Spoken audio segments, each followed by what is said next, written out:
Hello everyone. मेरा नाम है Sandeep Das Gupta and welcome to अचीवर्ली।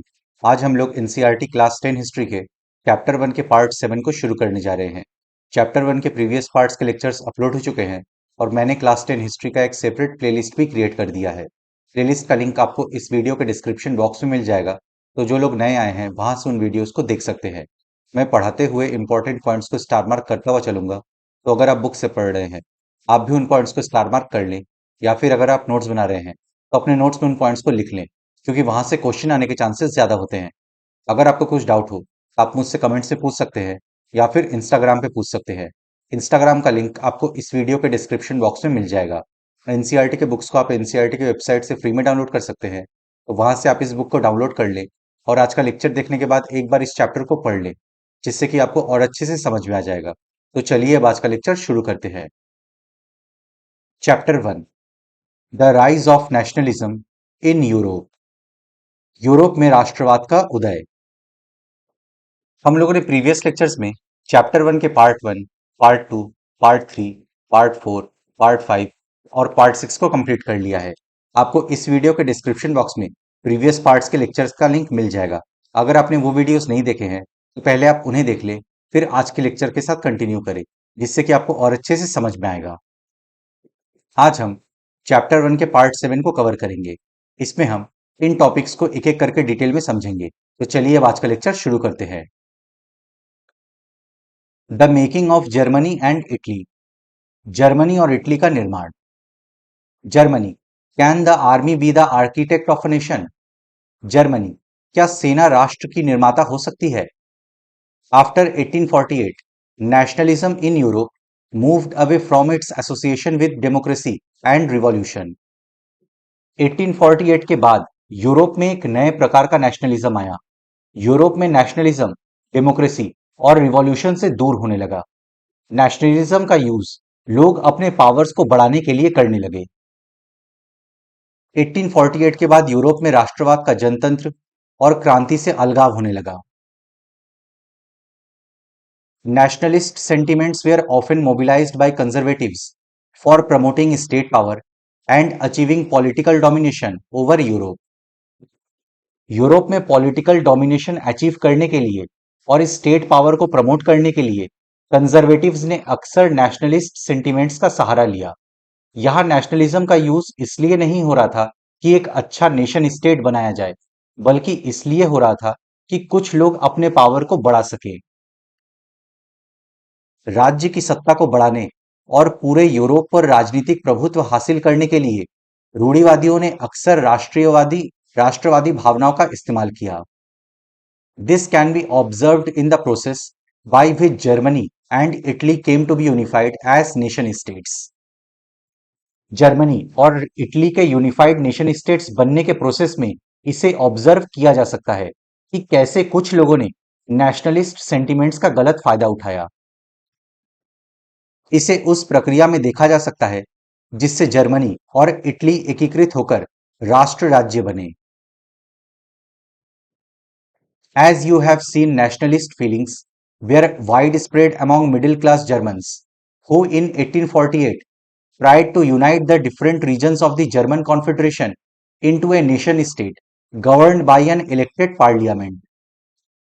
जैसा कि हमने पढ़ा है, जर्मन मिडिल क्लास लोगों में नेशनलिस्ट फीलिंग्स व्याप्त थी। उन्होंने 1848 में जर्मन कन्फेडरेशन के डिफरेंट रीजन्स को एक इलेक्टेड पार्लियामेंट के जरिए नेशन स्टेट में ढालने का प्रयास किया। डिफरेंट रीजन्स के लोगों को एक करके नेशन स्टेट बनाने की कोशिश की। जैसा आपने देखा है, राष्ट्रवादी भावनाएं मध्य वर्गीय जर्मन लोगों में काफी व्याप्त थी और उन्होंने 1848 में जर्मन महासंघ के विभिन्न इलाकों को जोड़कर एक निर्वाचित संसद द्वारा शासित राष्ट्र राज्य बनाने का प्रयास किया था।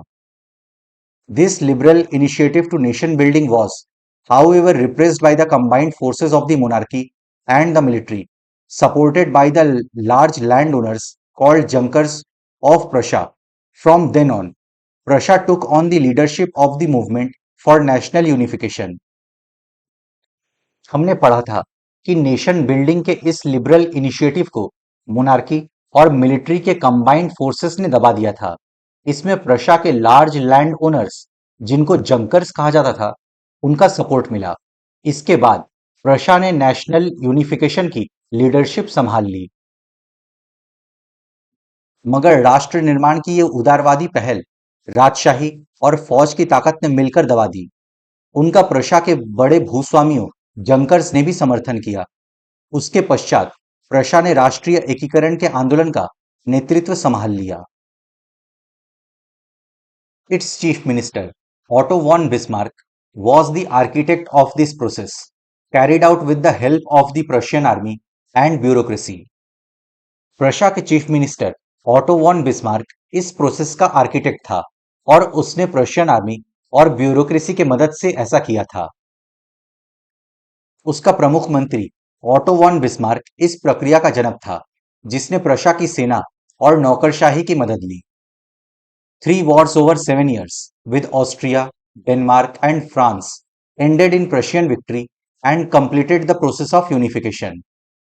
ऑस्ट्रिया, डेनमार्क और फ्रांस के साथ 3 वॉर्स हुए over the period of 7 years, जिसमें प्रशा की विक्ट्री हुई और यूनिफिकेशन का प्रोसेस कंप्लीट हुआ। 7 वर्ष के दौरान ऑस्ट्रिया, डेनमार्क और फ्रांस से 3 युद्धों में प्रशा को जीत हुई और एकीकरण की प्रक्रिया पूरी हुई।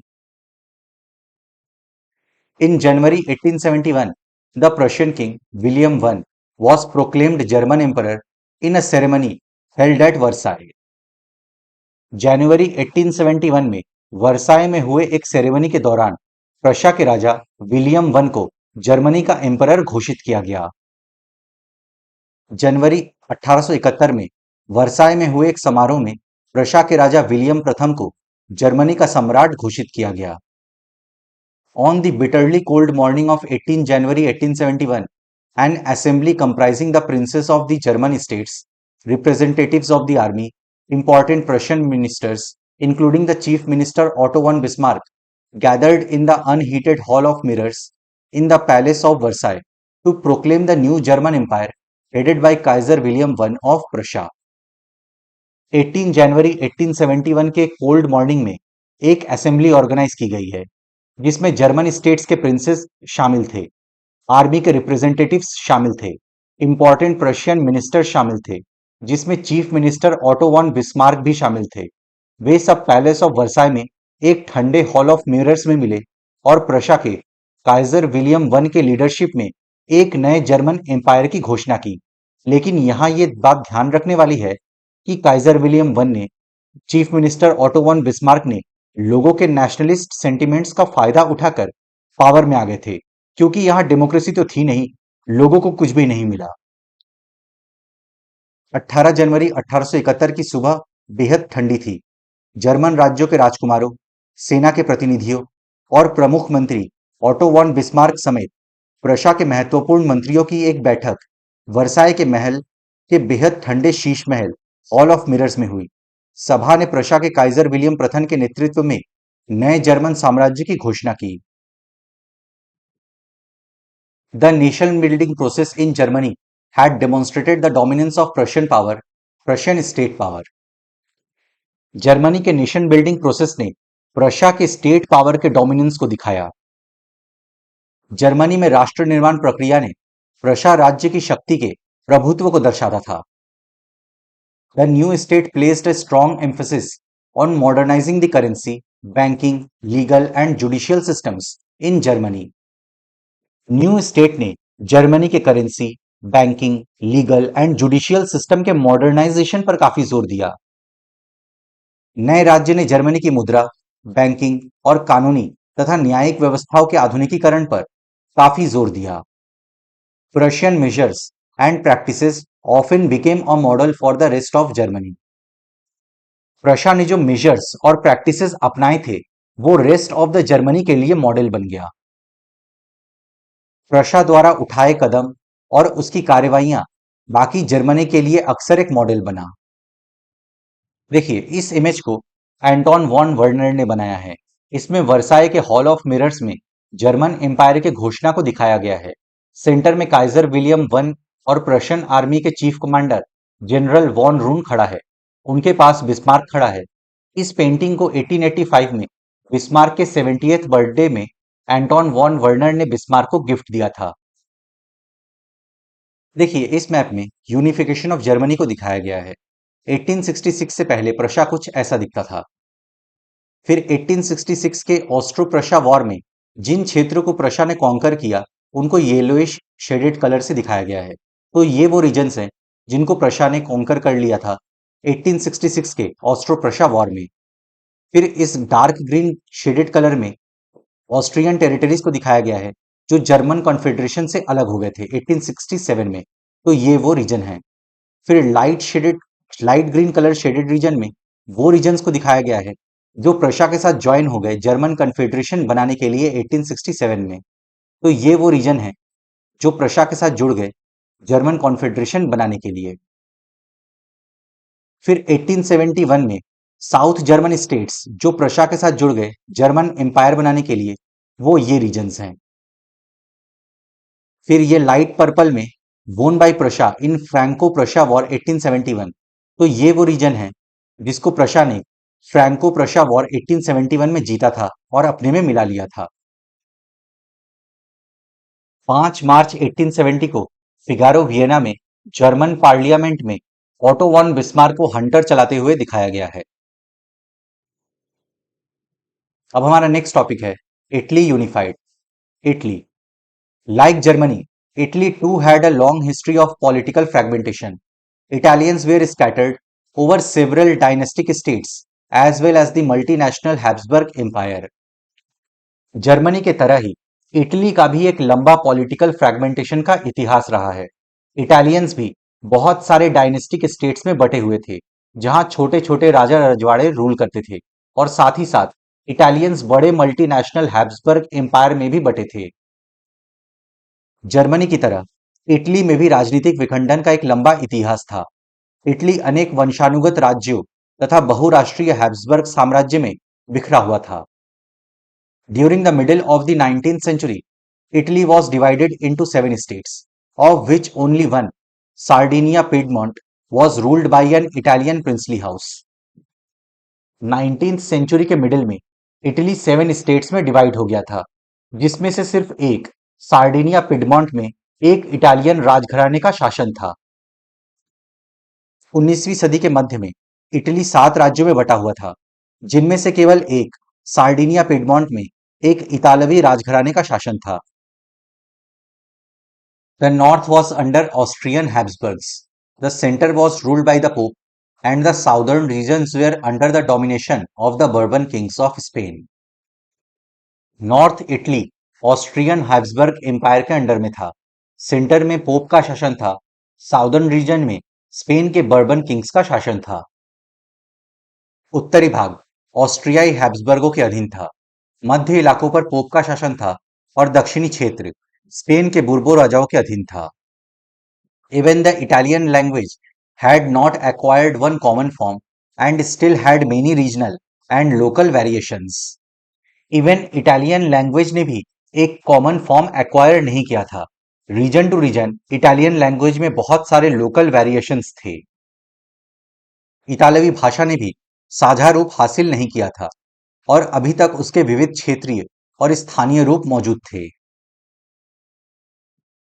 During the 1830s, Giuseppe Mazzini had sought to put together a coherent program for a unitary Italian republic. 1830s में जिसेपे मैजिनी ने यूनिटरी इटालियन रिपब्लिक के लिए एक कोहेरेंट प्रोग्राम प्रस्तुत करने की कोशिश की। वो बोला कि इटालियन रिपब्लिक बनाना है, इटली को यूनाइट करना है, इटालियन स्पीकिंग लोगों को एक साथ लाकर जोड़ना है। 1830 के दशक में ज्यूसेपे मैत्सिनी ने एकीकृत इतालवी गणराज्य के लिए एक सुविचारित कार्यक्रम प्रस्तुत करने की कोशिश की थी। He had also formed a secret society called Young Italy for the dissemination of his goals.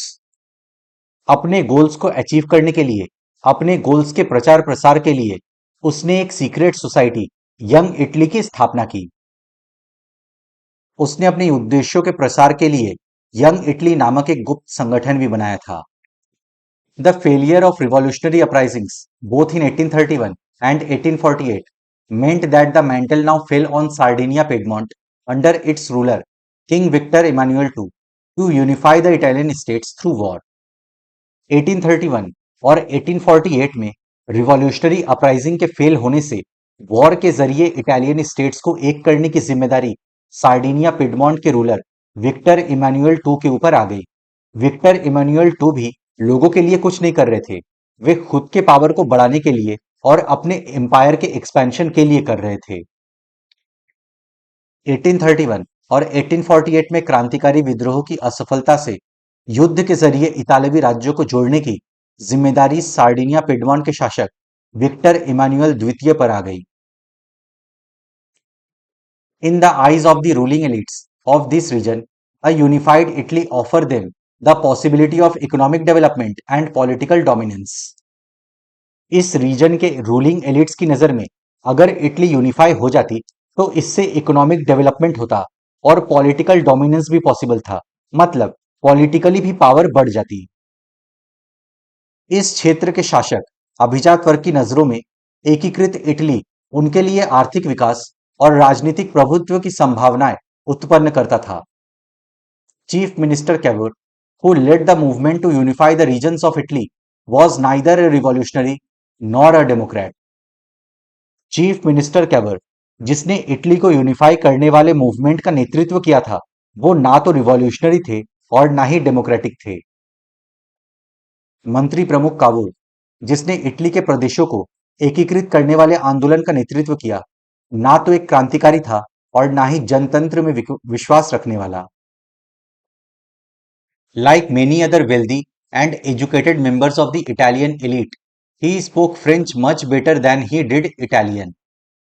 Italian elites के दूसरे वेल्दी और एजुकेटेड मेंबर्स की तरह चीफ मिनिस्टर कैवर इटालियन भाषा से अच्छी फ्रेंच भाषा बोलते थे।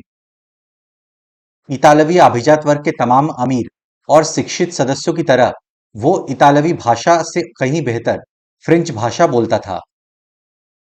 Through a tactful diplomatic alliance with France engineered by Cavour, Sardinia Piedmont succeeded in defeating the Austrian forces in 1859.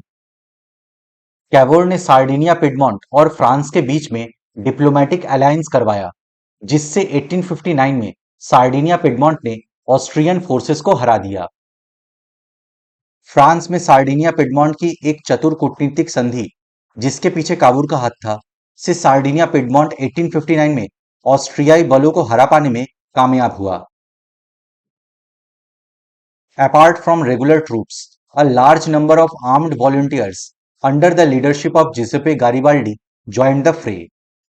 Regular troops के अलावा जिसेपे गारिबाल्डी के लीडरशिप में बड़ी संख्या में आर्म्ड वॉलंटियर ने इस युद्ध में हिस्सा लिया।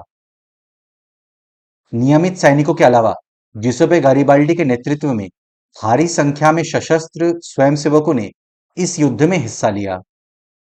In 1860, they marched into South Italy and the kingdom of the two Sicilies and succeeded in winning the support of the local peasants in order to drive out the Spanish rulers. 1860 में वे south Italy और kingdom of to Sicilies में घुस गए और वहां के Spanish rulers को हटाने के लिए वहां के लोकल पीजेंट्स का समर्थन पाने में सफल रहे। 1860 में वे दक्षिण इटली और दो सिसिलियों के राज्य में प्रवेश कर गए और स्पेनी शासकों को हटाने के लिए स्थानीय किसानों का समर्थन पाने में सफल रहे। In 1861, Victor Emmanuel II was proclaimed King of United Italy. However, much of the Italian population, among whom rates of illiteracy were very high, remained blissfully unaware of liberal nationalist ideology. 1861 में Victor Emmanuel to को unified Italy का राजा घोषित किया गया, but Italian population में बहुत बड़ी संख्या में लोग इलिटरेट थे, इसलिए वे लिबरल नेशनलिस्ट आइडियोलॉजी से अनजान थे। 1861 में इमानुएल द्वितीय को एकीकृत इटली का राजा घोषित किया गया, मगर इटली के अधिकांश निवासी, जिनमें निरक्षरता की दर काफी ऊंची थी, अभी भी उदारवादी राष्ट्रवादी विचारधारा से अनजान थे। The peasant masses who had supported Garibaldi in southern Italy had never heard of Italia and believed that La Talia was Victor Emmanuel's wife. Southern Italy के जिन पीजेंट्स ने गारिबाल्डी को सपोर्ट किया था, वे इटालिया के बारे में कभी नहीं सुने थे। उन्हें लगता था कि ला टालिया विक्टर इमानुएल की वाइफ है। पीजेंट स्पेनिश रूलर्स से परेशान थे, तो उन्होंने सिर्फ इसलिए मदद की गारिबाल्डी की कि उनका थोड़ा भला हो जाए। दक्षिणी इटली में जिन आम किसानों ने गारिबाल्डी को समर्थन दिया था, उन्होंने इटालिया के बारे में कभी सुना ही नहीं था और वे मानते थे कि ला टालिया विक्टर इमानुएल की पत्नी थी। देखिए यहाँ पे दो फिगर है। फिगर ए में दिखाया गया है इटालियन स्टेट्स बिफोर यूनिफिकेशन। तो यहाँ पे आप किंगडम ऑफ बोथ सिसिलीज देख सकते हैं, पापाल स्टेट देख सकते हैं, Tuscany, Modena, Parma, Venetia, Lombardy को देख सकते हैं। फिर फिगर बी है इटली आफ्टर यूनिफिकेशन। तो आप देख सकते हैं यूनिफाई होने के बाद इटली कुछ ऐसा दिखता था। ये 1859 का इंग्लिश कैरिकेचर है जिसमें गारिबाल्डी को सार्डिनिया पिडमॉन्ट के राजा विक्टर एमानुएल टू को इटली के नाम का जूता पहनाते हुए दिखाया गया है। Box two, Giuseppe Garibaldi is perhaps the most celebrated of Italian freedom fighters. He came from a family engaged in coastal trade and was a sailor in the merchant navy. Giuseppe Garibaldi most probably Italian freedom fighters में सबसे ज्यादा famous थे। वो ऐसे family को belong करते थे जो कोस्टल ट्रेड यानी तटीय व्यापार करते थे और वो खुद मर्चेंट नेवी में सेलर थे। जिसेपे गारिबाल्डी संभवतः इटली के स्वतंत्रता सेनानियों में सबसे मशहूर हैं। उसका संबंध एक ऐसे परिवार से था जो तटीय व्यापार में संलग्न था और वो स्वयं व्यापारिक नौसेना में एक नाविक था। In 1833, he met Mazzini, joined the Young Italy movement, and participated in a Republican uprising in Piedmont in 1834. जिसेपे गारिबाल्डी 1833 में मजीनी से मिले और उन्होंने यंग इटली मूवमेंट को ज्वाइन किया और 1834 में पिडमॉन्ट के रिपब्लिकन अपराइजिंग में हिस्सा लिया। 1833 में उसकी मुलाकात मेत्सिनी से हुई। वो यंग इटली आंदोलन से जुड़ा और 1834 में पिडमॉन्ट के गणतंत्रीय विद्रोह में उसने भाग लिया। The uprising was suppressed and Garibaldi had to flee to South America, where he lived in exile till 1848. In 1854, he supported Victor Emmanuel II in his efforts to unify the Italian states. इस uprising को दबा दिया गया था और गारिबाल्डी को south America भागना पड़ा और वो 1848 तक एग्जाइल में रहा। 1854 में उसने विक्टर इमानुएल टू को सपोर्ट किया जो इटालियन स्टेट्स को यूनिफाई करने का प्रयास कर रहे थे। ये विद्रोह कुचल दिया गया और गैरिबाल्डी को दक्षिण अमेरिका भागना पड़ा जहां वो 1848 तक निर्वासन में रहा। 1854 में उसने विक्टर इमानुएल टू का समर्थन किया जो इतालवी राज्यों को एकीकृत करने का प्रयास कर रहा था। In 1860, Garibaldi led the famous expedition of the Thousand to South Italy. Fresh volunteers kept joining through the course of the campaign. Till their numbers grew to about 30,000, they were popularly known as Red Shirts. 1860 में गारिबाल्डी ने south Italy में expedition of 1000 यानी 1000 लोगों के अभियान का नेतृत्व किया। इस एक्सपेडिशन में लोग जुड़ते चले गए और उनकी संख्या लगभग 30,000 पहुंच गई। उन्हें रेड शर्ट्स कहा जाता था। 1860 में गैरिबाल्डी ने दक्षिण इटली की तरफ एक्सपेडिशन ऑफ द 1000 लोगों का अभियान का नेतृत्व किया। इस अभियान में नए स्वयंसेवक जुड़ते चले गए और उनकी संख्या लगभग 30,000 तक पहुंच गई। वे रेड शर्ट्स के नाम से लोकप्रिय हुए। In 1867, Garibaldi led an army of volunteers to Rome to fight the last obstacle to the unification of Italy, the Papal States, where a French garrison was stationed. 1867 में गारिबाल्डी के लीडरशिप में volunteers की एक आर्मी ने papal states से लड़ने के लिए रोम गई जो इटली के यूनिफिकेशन में लास्ट ऑब्स्टिकल था। वहां एक फ्रेंच गैरिसन स्टेशन था। 1867 में गारिबाल्डी के नेतृत्व में स्वयं सेवकों की एक सेना पेपल राज्यों से लड़ने रोम गई जो इटली के एकीकरण में अंतिम बाधा थी। वहां एक फ्रांसीसी सैनिक टुकड़ी तैनात थी। The red shirts prove to be no match for the combined French and papal troops. Red shirts French और पापल ट्रूप्स के सामने नहीं टिक पाए। रेड शर्ट्स फ्रांसीसी और पेपल सैनिकों के सामने टिक नहीं पाए। It was only in 1870 when during the war with Prussia, France withdrew its troops from Rome that the Papal States were finally joined to Italy. 1870 में जब प्रशा से युद्ध के दौरान फ्रांस ने रोम से अपने ट्रूप्स को हटा लिया तब जाकर पेपल स्टेट्स इटली में जुड़ गए। 1870 में जब प्रशा से युद्ध के दौरान फ्रांस ने रोम से अपने सैनिक हटा लिए, तब जाकर पेपल राज्य अंततः इटली में सम्मिलित हुए। अब हम लोग का नेक्स्ट टॉपिक है the strange case of Britain. Britain की अजीब दास्तां। The model of the nation और the nation state, some scholars have argued, is Great Britain. In Britain, the formation of the nation state was not the result of a sudden upheaval or revolution. कुछ scholars ने अपना विचार रखा है कि nation या फिर नेशन स्टेट का कोई मॉडल है तो वो ग्रेट ब्रिटेन है। ब्रिटेन में नेशन स्टेट का फॉर्मेशन कोई सडन अपहीवल या रिवॉल्यूशन का नतीजा नहीं था। मतलब सडन अपहीवल या रिवॉल्यूशन से ब्रिटेन नेशन स्टेट नहीं बना था। कुछ विद्वानों ने तर्क दिया है कि राष्ट्र या राष्ट्र राज्य का मॉडल या आदर्श ग्रेट ब्रिटेन है। ब्रिटेन में राष्ट्र राज्य का निर्माण अचानक हुई कोई उथल पुथल या क्रांति का परिणाम नहीं था। It was the result of a long drawn out process. There was no British nation prior to the 18th century. Britain में नेशन स्टेट एक लंबे प्रोसेस से बना है। 18th सेंचुरी से पहले कोई ब्रिटिश नेशन नहीं था। ये एक लंबी चलने वाली प्रक्रिया का नतीजा था। 18वीं सदी से पहले ब्रितानी राष्ट्र था ही नहीं। The primary identities of the people who inhabited the British island were ethnic ones such as English, Welsh, Scot और Irish. All of this ethnic groups had their own cultural and political traditions. British island पे जो लोग रहते थे, जैसे English, Welsh, Scottish, Irish, उनकी primary identity ethnic थी। इन सभी एथनिक ग्रुप्स के अपने अपने कल्चर थे और पॉलिटिकल ट्रेडिशंस थी। ब्रितानी द्वीप समूह में रहने वाले लोगों, अंग्रेज, वेल्श, स्कॉट या आयरिश की मुख्य पहचान निर्जातीय थी। इन सभी जातीय समूहों की अपनी सांस्कृतिक और राजनीतिक परंपराएं थी।